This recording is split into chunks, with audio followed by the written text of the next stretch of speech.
Hello friends, today's topic is asepsis.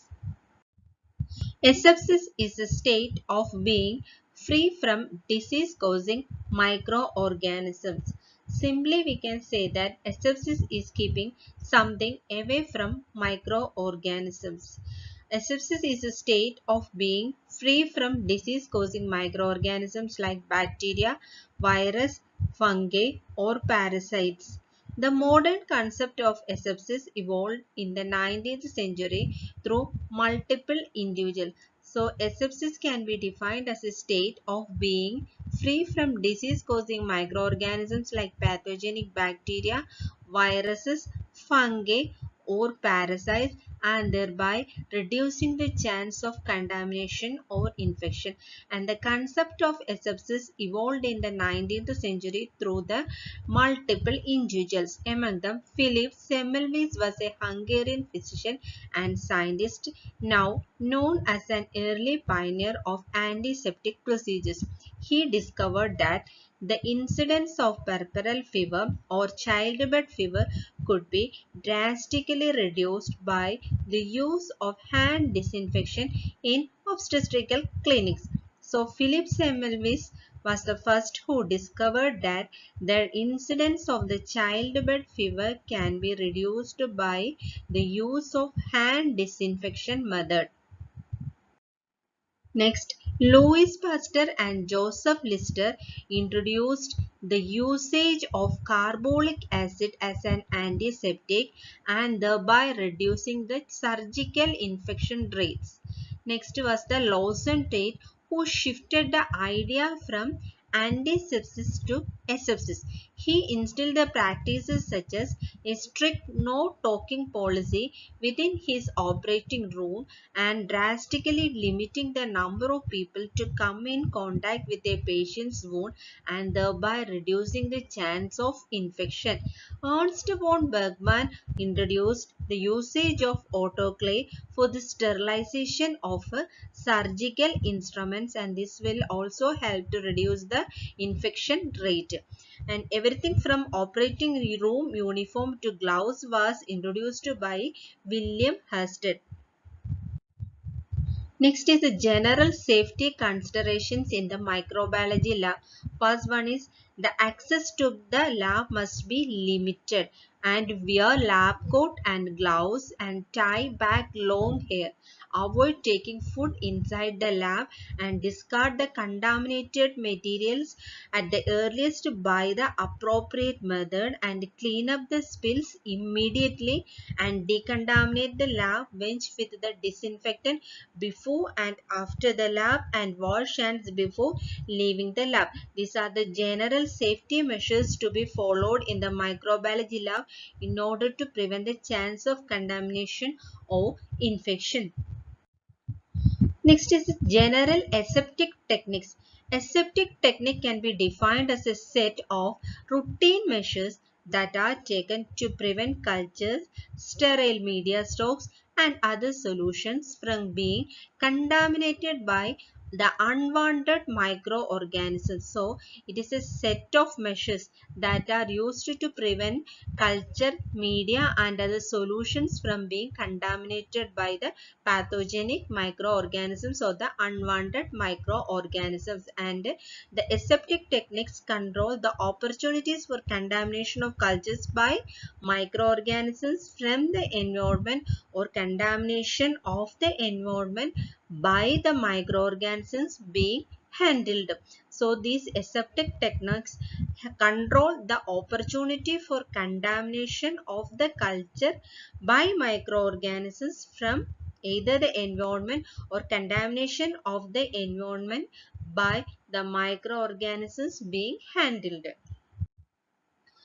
Coming to the examples of the aseptic techniques, first one is the cleaning and disinfecting lab surfaces prior to use, limiting the duration that the culture or media are uncapped and exposed to the air, keeping petri dishes closed whenever possible, effectively sterilizing inoculating loops and other equipment that come into contact with the cultures or media, and avoiding breathing on cultures or sterile instruments. So the examples of the aseptic techniques followed are cleaning and disinfecting lab surfaces prior to use, limiting the duration that a culture or media remain open and exposed to the air, and keeping petri dishes closed whenever possible, and effectively sterilizing the inoculating loops and other equipments that come into contact with the cultures or media, and avoid breathing on cultures or sterile instruments.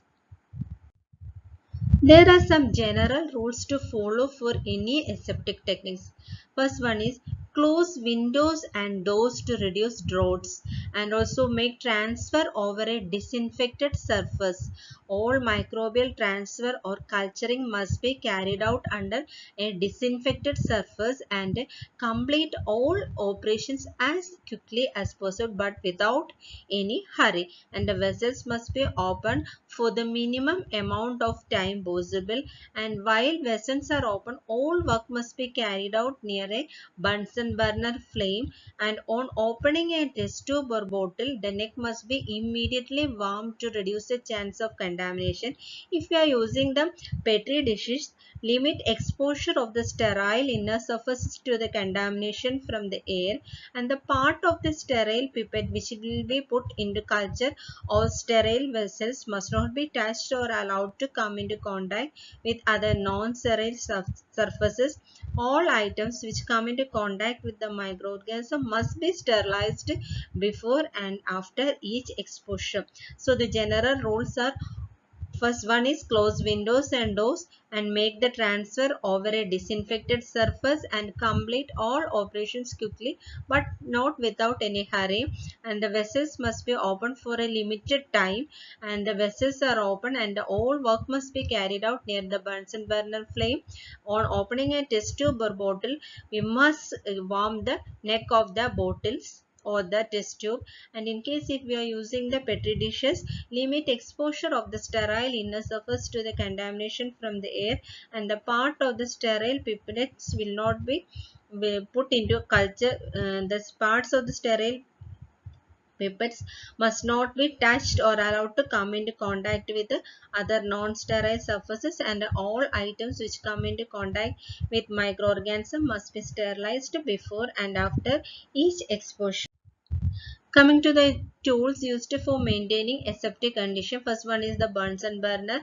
Probably it is the easiest way to create a relatively sterile environment, and this common piece of equipment burns a continuous stream of a flammable gas, usually the natural gas like methane, and the major purpose of the open flame in aseptic technique is to create a cone of hot air above and around the laboratory bench to reduce the viability of organisms present on the suspended dust particles, and the ability of the Bunsen burner flame to heat things very quickly also make it an ideal choice for sterilizing, inoculating loops, warming glass bottlenecks, or igniting alcohol on culture spreaders. First and the foremost method used is by the Bunsen burner, and it is the easiest way to create a relatively sterile environment, and this common piece of the equipment uses a continuous stream of flammable gas, usually the natural gas, and the major purpose of this open flame in aseptic technique is to create a cone of hot air